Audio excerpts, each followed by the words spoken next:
Hello friends, आप सबका स्वागत है आपके अपने यूट्यूब चैनल यूजीसी नेट और जेआरएफ हिंदी साहित्य और असिस्टेंट प्रोफेसर के लिए। ठीक है, हमने यूनिट 1 से संबंधित 30 क्वेश्चन कर लिए थे। आज हम 31 नंबर 31 के क्वेश्चन से स्टार्ट करेंगे। चलिए, आपका समय व्यक्त न करते हुए, समय बर्बाद न करते हुए आज हम क्वेश्चन 31 से देखेंगे। चलिए ध्यान से पढ़िएगा। अगर आपने मेरे पहले के वीडियो नहीं देखे हैं तो प्लीज़ पहले जाकर पीछे के वीडियो देखिए, जिसमें मैंने 6 भाग यूनिट फर्स्ट से संबंधित करवाए हैं और 1 भाग मैंने क्वेश्चन आंसर का 30 क्वेश्चन का पहले मैंने करवा दिया है। मैंने आपको पिछले क्वेश्चन में पढ़ाया था, पिछले भाग में लास्ट क्वेश्चन पढ़ाया था कि निम्न में से राजस्थानी हिंदी की बोली है कौन कौन सी हैं। मारवाड़ी है, मेवाती है, ढूंढाड़ी है और ये सभी हैं। तो क्या है, ये सभी हैं। ठीक है,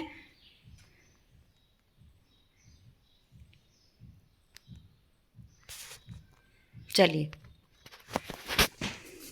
आज हम स्टार्ट करते हैं 31 क्वेश्चन। ये आएगा इसमें डी।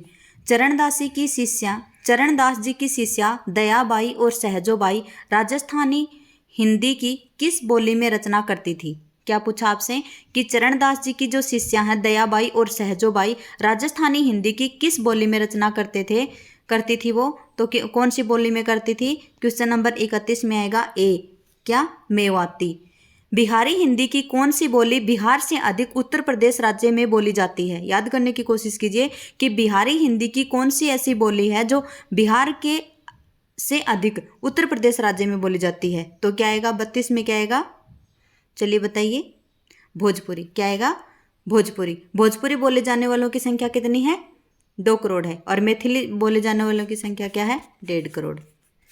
ठीक है, चलिए आगे देखिए। निम्न में से कौन से क्षेत्र मैथिली बोली के हैं। मैथिली बोली के हैं, कौन कौन से हैं मैथिली बोली के। मैंने बताया था, देखो, बिहारी को भोजन में 1 मग मेथी देव। ठीक है, तो कौन कौन से थे उनके क्षेत्र याद करने की कोशिश कीजिए। 33 में क्या आएगा, देखिए, सिवान, सारण, गोपालगंज, ये किसके क्षेत्र हैं। बिहारी कहाँ पे बोली जाती है, याद कहाँ पे बोली जाती है, बिहार में, और मैथिली भी बिहार की भाषा है। ठीक है, तो सिवान, सारण, गोपालगंज ये कहाँ पे आते हैं, उत्तर प्रदेश में। झारखंड, छत्तीसगढ़ ये अलग से स्टेट हो गए।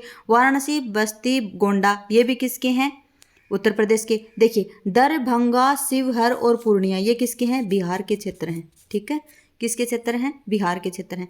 पहाड़ी हिंदी का विकास हुआ है, किससे हुआ है पहाड़ी हिंदी का विकास, देखिए किससे हुआ है, याद करने की कोशिश कीजिए। मैंने आपको ये शायद एक लाइन में है, ये पहाड़ी हिंदी का विकास किससे हुआ है। 34 में क्या आएगा, ऑप्शन डी, खस प्राकृत से, है ना। चलिए आगे पढ़ते हैं हम 35 का क्वेश्चन। निम्नलिखित में से किन भाषाओं को मध्यकाल में साहित्यिक भाषाओं का दर्जा दिया गया था। मध्यकाल में कौन सी ऐसी भाषाएं थी जिनको साहित्य भाषाओं का दर्जा दिया गया था, बताइए। ब्रज भाषा और अवधी, कौन कौन सी थी, ब्रज भाषा और अवधी। दक्षिणी भाषा मूलतः थी, क्या थी, दक्षिणी भाषा मूलतः क्या थी, 14वीं और 15वीं सदी की खड़ी बोली। दक्षिणी भाषा की जो हमने उर्दू, हिंदी, दक्षिणी भाषा जो अलग अलग हिंदी की जो अलग अलग भाषाएं थी ना, उसके बारे में पढ़ा, तब हमने पढ़ा था 14वीं और 15वीं सदी की खड़ी बोली थी। चलिए आगे चले। 36 के बाद में आपका क्वेश्चन आता है 37। चलिए, दक्षिणी भाषा में खड़ी बोली के अतिरिक्त कौन कौन सी आती हैं, ब्रज, हरियाणवी, मेवाती, अवधी, पंजाबी आदि के भी रूप पाए जाते हैं। क्यों पाए जाते हैं, दक्षिणी इन सभी भाषाओं और बोलियों से प्रभावित रही है, ये ऑप्शन सही है। दक्षिणी इन सभी बोलियों के मूल क्षेत्र से ही निकली है, बताइए, ये ऑप्शन सही है।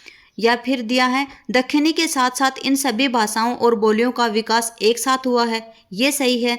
या फिर दक्षिणी भाषा इन सभी बोलियों की तरह ओकार बहुला है, बताइए। दक्षिण, इसमें आएगा दक्षिणी के साथ साथ इन सभी भाषाओं और बोलियों का भी विकास एक साथ हुआ है। ठीक है, न तो ये इन सभी भाषाओं और बोलियों से प्रभावित हुई है, न ही ये इन बोलियों के मूल क्षेत्र से निकली है, और न ही ये सभी बोलियों की तरह उकार बोला। ये क्या है कि इन सभी भाषाओं का विकास धीरे धीरे दक्षिणी के साथ साथ ही हुआ है। चलिए, निम्न रचनाओं में हिंदुस्तानी शब्द का उल्लेख हुआ है। निम्न रचनाओं में हिंदुस्तानी शब्द का उल्लेख कहाँ पे हुआ है? कहाँ पे हुआ है? तुजुके बाबरी में। कहाँ पे हुआ है? तुजुके बाबरी में। मानक भाषा मुख्यतः होती है, ये मैंने बताया था आपको तब भी कि आपसे ये पूछा जाए कि मानक भाषा मुख्यतः क्या होती है? जो परिनिष्ठित हो, शुद्ध हो और क्या हो? परिमार्जित हो। 39 में क्या आएगा? जो परिनिष्ठित हो, शुद्ध हो और परिमार्जित हो। ठीक है, कौन से अनुच्छेद में हिंदी को संघ की राजभाषा और देवनागरी लिपि के रूप में मान्यता मिली है? तो कौन सा आएगा? अनुच्छेद 343। क्या आएगा? अनुच्छेद 343। याद करने की कोशिश कीजिए, अनुच्छेद 358 तो होता ही नहीं है, इसमें नहीं होता ना। हाँ, और ये अगर पूछे आपसे कि अनुच्छेद तो कौन सा है? 343 है। और धारा कौन सी है? धारा आपकी 17 है। कितनी है? धारा 17 है। और इसमें कौन सी कितनी भाषाएं हैं? 8वीं अनुसूची में 22 भाषाओं का उल्लेख किया गया है। ठीक है, संविधान के समय इसमें जब संविधान लिखा गया था तब इसमें 14 भाषाएं थी, लेकिन बाद में 8 भाषाएं जोड़ी गई। पहला संविधान कौन सा था? 21वां संविधान संशोधन के द्वारा एक जो 15वीं भाषा सिंधी जोड़ी गई। फिर 71वां संविधान संशोधन, उसके द्वारा 2 कौन कौन सी? न, मैं, कै। न से नेपाली, मैं से मणिपुरी, कै से कोंकणी, 3 भाषाएं जोड़ी गई। और 92वां संविधान संशोधन जो कि 2003 में हुआ था, उसमें आपकी 4 भाषाएं जोड़ी गई थी। कौन कौन सी?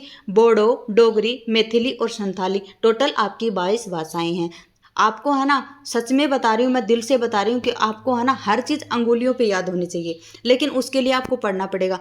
एक वीडियो को आप एक बार देख के या आप सुन के उसको छोड़ देंगे तो बिल्कुल भी याद नहीं होगा। आपको एक वीडियो को कम से कम 2 या 3 बार आपको ज़रूर याद करना पड़ेगा, ज़रूर सुनना पड़ेगा, ज़रूर उसको लिख लिख कर भी याद कीजिए। अगर वो भी नहीं होता तो आपको मैं अपने टेलीग्राम चैनल के ऊपर इसकी PDF दे दूंगी, तो आप प्लीज़ उसको बार बार पढ़ते रहिएगा। ठीक है, चलिए आगे पढ़े। सॉरी,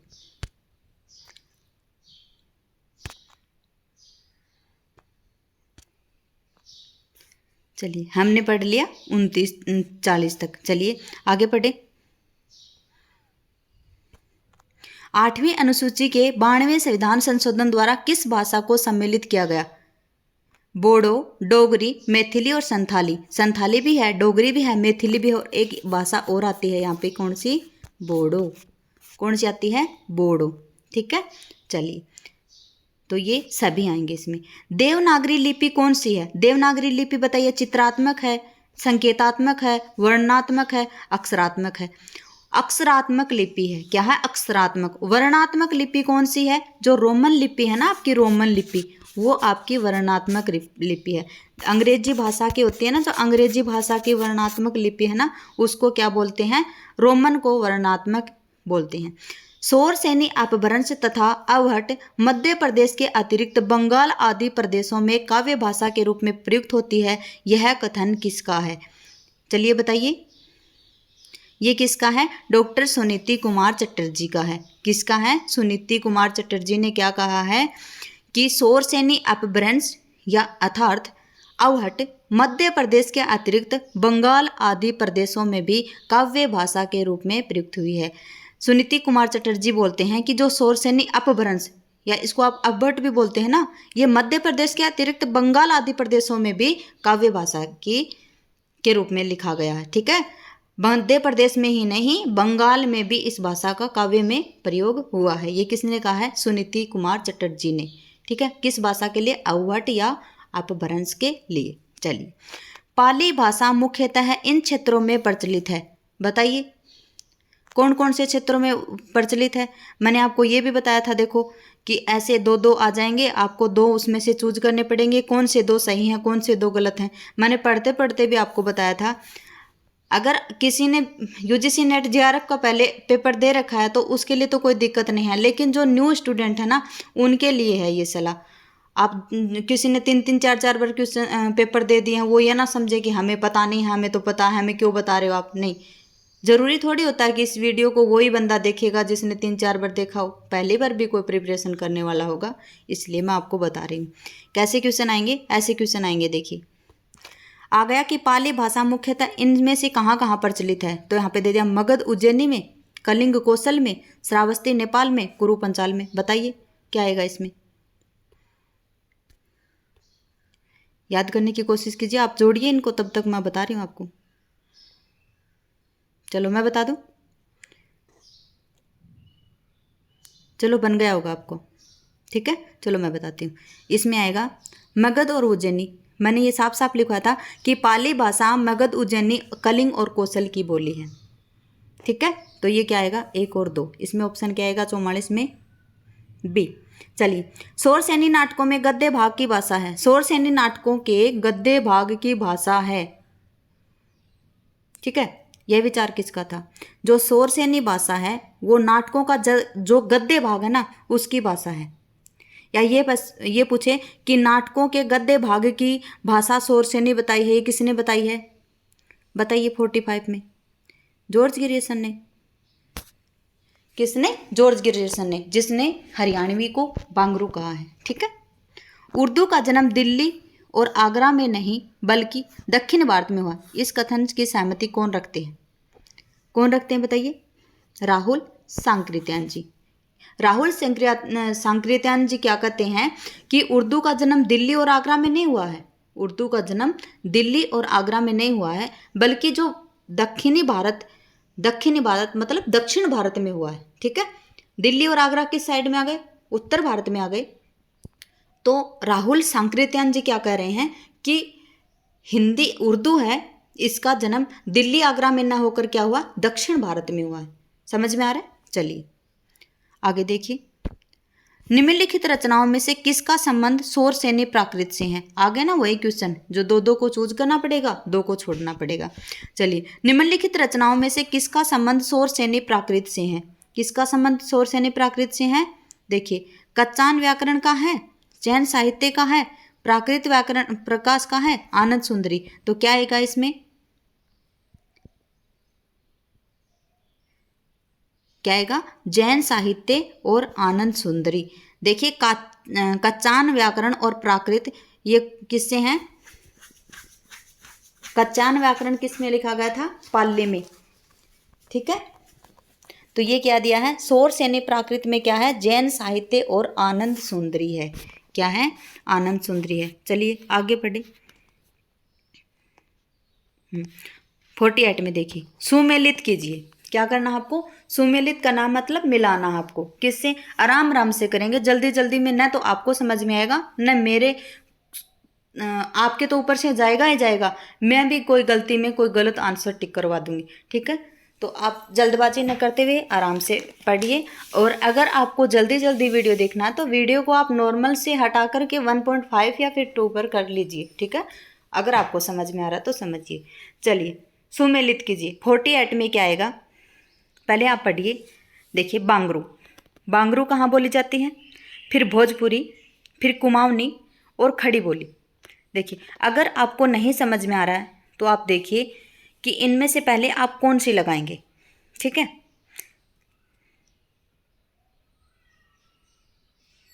चलो मैं लगाऊं। अगर मेरे को कुछ कुछ एरिया का पता है वो बता देती हूँ मैं। अलीगढ़ कहाँ पे है? यूपी में है। अलीगढ़ शायद यूपी में है। मेरठ ये भी यूपी में है। अल्मोड़ा, अल्मोड़ा नहीं पता मेरे को, ठीक है। छपरा भी नहीं पता, रोहतक भी नहीं पता, ठीक है। ये क्वेश्चन मेरे को भी नहीं पता। चलिए हम लगाते हैं, कोशिश करते हैं, ठीक है। चलिए, बांगरू है, ये रोहतक आपको पता है हरियाणा में। बांगरू किसको बोलते हैं? बांगरू किसको बोलते हैं? हरियाणवी को बोलते हैं। और हरियाणा कहाँ, रोहतक कहाँ पे है? हरियाणा में। चलिए हम 1 को पहले 5 से लगाने की कोशिश करते हैं। 1 से 5 में इस ऑप्शन में भी नहीं है, इस ऑप्शन में भी नहीं है, इस ऑप्शन में भी। हमारा ऑप्शन पहले देखो टिक हो गया ना। चलिए भोजपुरी, भोजपुरी कहाँ पे बोली जाती है? देखिए यूपी में भी बोली जाती है और कहाँ पे बोली जाती है? बिहार में भी बोली जाती है। चलिए इसको छोड़ दीजिए। अल्मोड़ा, अल्मोड़ा याद क्यों नहीं आ रहा? सॉरी सॉरी, अल्मोड़ा तो उत्तराखंड में है। किस में है? अल्मोड़ा किस में है? उत्तराखंड में है ना। तो देखिए पहले हम लगा लेते हैं कुमाऊनी। कुमाऊनी से क्या हो गया हमारा? अल्मोड़ा, जो कि नहीं, कुमाऊनी, कुमाऊनी से क्या हो गया? अल्मोड़ा। फिर खड़ी बोली, खड़ी बोली कहाँ मिलेगी आपकी? मेरठ में, हो गया। और फिर बची आपकी भोजपुरी, भोजपुरी कहाँ पे है?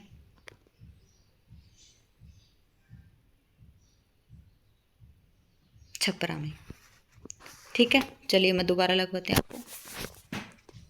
बांगरू कहाँ बोली जाती है? रोहतक में। फिर भोजपुरी कहाँ पे? छपरा में। कुमाऊनी कहाँ पे? अल्मोड़ा में। खड़ी बोली कहाँ पे? मेरठ में। ऑप्शन डी आपका एकदम सही हो जाएगा। ठीक है, चलिए आगे देखते हैं। हर चीज़ की डिटेल्स लिखाने का यही मतलब था कि देखिए अब यहाँ पे ये आ गया और मैंने आपको ये सब डिटेल्स में लिखाया भी है और पढ़ाया भी है। चलिए देखें अब इसको। मागधी से संबंधित कौन से कथन सही हैं? सही कथन पूछा। मागधी प्राचीन काल में दक्षिण बिहार मगध में प्रचलित थी। क्या थी? मागधी है वो प्राचीन काल से ही दक्षिण बिहार मतलब मगध में प्रचलित थी। 24वें तीर्थंकर महावीर स्वामी ने अपने धर्मोपदेश मागधी में दिए हैं। वहाँ पे मैंने याद करवाया था कि 24वें तीर्थंकर कौन है? महावीर स्वामी जी हैं। अश्वघोष के नाटकों में मागधी का प्राचीनतम रूप मिलता है। र के स्थान पर ल, स के स्थान पर स का उच्चारण हो जाता है। देखिए इसमें स का उच्चारण मागधी प्राकृत में हो जाता है। इसमें पूछा कि कौन से कथन सही है, मैं बताऊंगी इसमें महीन कौन सी गलती है। कौन सा कथन सही है? इसमें 1 2 3 नहीं, 1 3 और 4 ये सही है। क्या दिया है? 49 में क्या सही है? बी सही है। किस प्रकार से? देखिए मागधी प्राचीन काल में दक्षिण बिहार मगध की प्रचलित थी, सही है। 24वें तीर्थंकर महावीर स्वामी ने अपने धर्मोपदेश मागधी में दिए, ठीक है। अश्वघोष के नाटकों में मागधी का प्राचीनतम रूप मिलता है, नहीं मिलता है।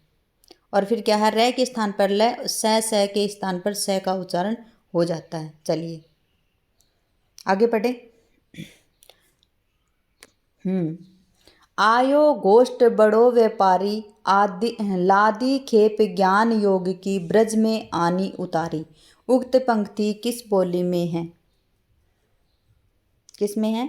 आयो गोष्ठ बड़ो व्यापारी लादी खेप योग में ब्रज में आनी उतारी। 50 में बताइए। ब्रज भाषा में है। किस प्रकार से मैं बताऊं?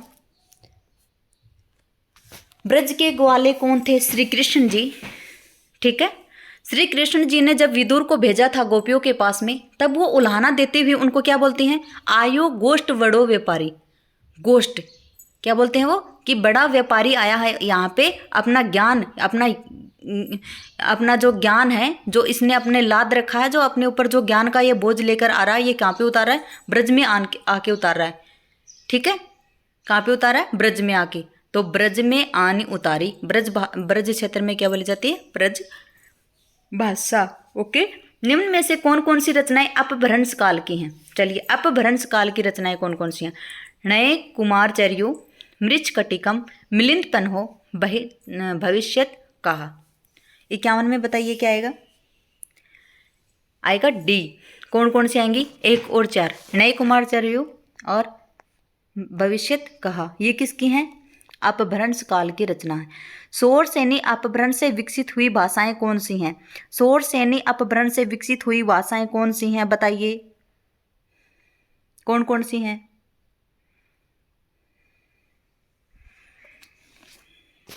याद आ रहा है क्या? शोर सैनी अपभ्रंश से विकसित हुई भाषाएं कौन कौन सी हैं? सिंधी तो है नहीं, नहीं है। राजस्थानी, पश्चिमी, हिंदी, गुजराती, हाँ ये हैं।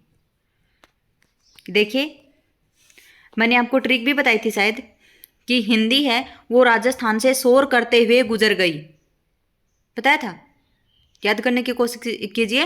राजस्थानी जो हिंदी है वो राजस्थान से शोर करते हुए गुजर गई, तो राजस्थान से राजस्थानी, पश्चिमी हिंदी से पश्चिमी हिंदी, गुजर से गुजर गई, शोर सैनी से शोर सैनी। ट्रिक से याद हो रहा है ना? इसमें सिंधी कहाँ आ गई? नहीं आई ना। चलिए ठीक है, अगर आपने याद किया तो याद होंगे। चलिए आगे बढ़े, चलिए आगे बढ़ते हैं। निम्नलिखित में से कौन से युग्म सही हैं? लहंदा, लहंदा किसकी है? आधुनिक भारतीय आर्य भाषा है लहंदा। लौकिक संस्कृत, लौकिक संस्कृत मध्यकालीन भारतीय आर्य भाषा है। पाली मध्यकालीन भारतीय आर्य भाषा है। मध्य पहाड़ी आधुनिक भारतीय आर्य भाषा है। इनमें से कौन से युग्म सही हैं और कौन से गलत हैं? तो इसमें से युग्म सही पूछा है, तो युग्म सही कौन कौन से हैं? चलिए आप सोचिए, फिर मैं बताती हूँ आपको। आपकी 10 सेकेंड हो गई, 5 ही काफ़ी हैं आपके लिए, इतने तो समझदार हैं ही आप। चलिए क्या आएगा इसमें? ऑप्शन बी आएगा। क्या आएगा? Option B. किस प्रकार से? लहंदा आधुनिक भारतीय आर्य भाषा है ना? है। लौकिक संस्कृत मध्यकालीन भारतीय आर्य भाषा है? नहीं है। कौन सी है? प्राचीन भारतीय आर्य भाषा है। पाली मध्यकालीन भारतीय आर्य भाषा। कौन कौन सी है? पाली, प्राकृत और अपभ्रंश। प्रथम प्राकृत, द्वितीय प्राकृत और तृतीय प्राकृत। फिर क्या है? मध्य पहाड़ी आधुनिक भारतीय आर्य भाषा है। देखिए पहाड़ी में मध्य पहाड़ी, पूर्वी पहाड़ी, उत्तरी पहाड़ी, ये पहाड़ी वाली भाषा थी, वो आधुनिक भारतीय आर्य भाषा में आती है। चलिए कालक्रम के अनुसार ये बताएं कि भाषाओं का सही अनुक्रम कौन सा है? ये शायद आप बता देंगे, तुरंत बताएंगे, बहुत इजी क्वेश्चन है। सबसे पहले किसका विकास हुआ था? संस्कृत का। तो देखिए संस्कृत 2 जगह पे आ रही है, ये ऑप्शन काट दीजिए, कट गए। फिर किसका हुआ था? अपभ्रंश का या पाली का? तो पहले किसका हुआ था? पाली का। फिर किसका हुआ? प्राकृत का। फिर लास्ट में अपभ्रंश का। अपभ्रंश से हिंदी का निर्माण हुआ है। तो देख लीजिए संस्कृत, पाली, प्राकृत, अपभ्रंश, ये आपका एकदम सही है, ऑप्शन सी, और बाकी सभी गलत है। चलिए आगे देखते हैं क्वेश्चन नंबर 55। कालक्रम के अनुसार निम्नलिखित रचनाओं के सही क्रम बताइए। आप बताएंगे खुद कौन कौन से आएंगे। देखिए पहले क्या आती है?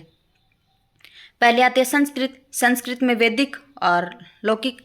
तो देख लीजिए पहले कौन सी आती है? वेद। वेद आएंगे, ठीक है, वेद आएंगे। तो ये ऑप्शन तो 2 कट गए। इनमें से ये है। चलिए आगे सोचिए, पहले त्रिपिटक आते हैं या प्राकृत प्रकाश आते हैं? पहले त्रिपिटक आते हैं। क्यों? क्योंकि त्रिपिटक पाली में, प्राकृत प्रकाश प्राकृत में लिखे गए हैं। हो गए ना? समझ में आ गए? किस में लिखे गए हैं? प्राकृत में लिखे गए हैं। और फिर जैन ग्रंथ आगम। तो पहले कौन से आएंगे? 55 में क्या आएगा? ए आएगा। क्या आएगा? ए। पहले ऋग्वेद, पहले आया ऋग्वेद, ऋग्वेद के बाद में पाली के प्राकृत, फिर प्राकृत के प्राकृत प्रकाश, फिर जैन ग्रंथ आगम, ठीक है। चलिए आगे देखें 56 का।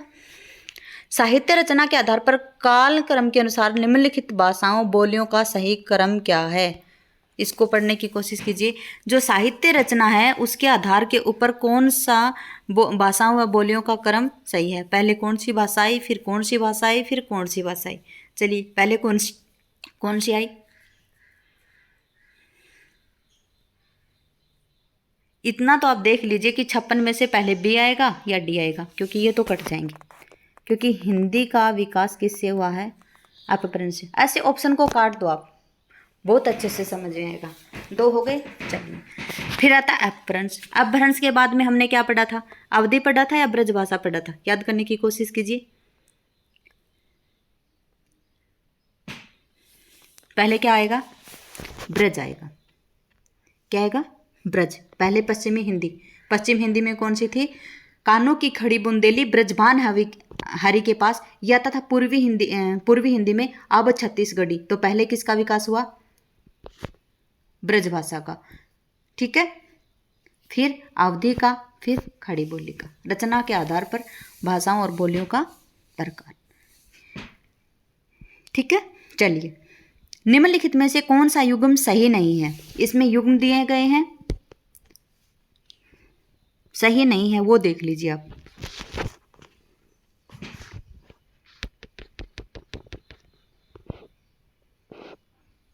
हो गया? चलिए मैं बताती हूँ आपको। निम्नलिखित में से कौन सा युग्म सही नहीं है? स्वयंभू, स्वयंभू को अपभ्रंश का क्या कहा जाता था? वाल्मीकि। याद हो गया? मोगलान, पाली भाषा के 3 ग्रंथ थे। कौन कौन से? मोगलान, मोगलान व्याकरण, कच्चान व्याकरण और सदनीति व्याकरण। मोगलान की रचना मोगलान जी ने की, कच्चान की कच्चान जी ने की, सदनीति की किसने की? अग्गवंश ने की। तो ये मोगलान भाषा, मोगलान किससे संबंधित हो गए? पाली से संबंधित हो गए। सूरदास जी आता है वो देख लीजिए। सूरदास जी ब्रज भाषा के कवि हैं। सूरदास जी ने कृष्ण जी के बाल रूप की सबसे ज़्यादा रचना की है। बहुत ज़्यादा रचना में उनके बाल रूप का ही वर्णन किया गया है। ठीक है, तो क्या आएगा यहाँ पे? सूरदास जी किस भाषा के कवि थे? ब्रज भाषा के। जयशंकर प्रसाद, जयशंकर प्रसाद, जयशंकर प्रसाद किस भाषा के कवि थे? शायद मैथिली भाषा के कवि थे। कंप्लीट बिल्कुल मैं श्योर नहीं हूँ इस बात से, लेकिन मैथिली भाषा के कवि थे। ठीक है, क्या आएगा? जयशंकर प्रसाद इसका आंसर आएगा। ये कथन सही नहीं है। चलिए आगे देखें। सुमेलित कीजिए। किसको सुमेलित करना है? चलिए देखें। असमिया, राजस्थानी, लहंदा और पूर्व हिंदी, इसको देखिए कौन सी किस भाषा से संबंधित है। ठीक है, कौन सी भाषा किस क्षेत्र में बोली जाती है? पहले आप सोचने की कोशिश कीजिए, फिर मैं बताती हूँ आपको।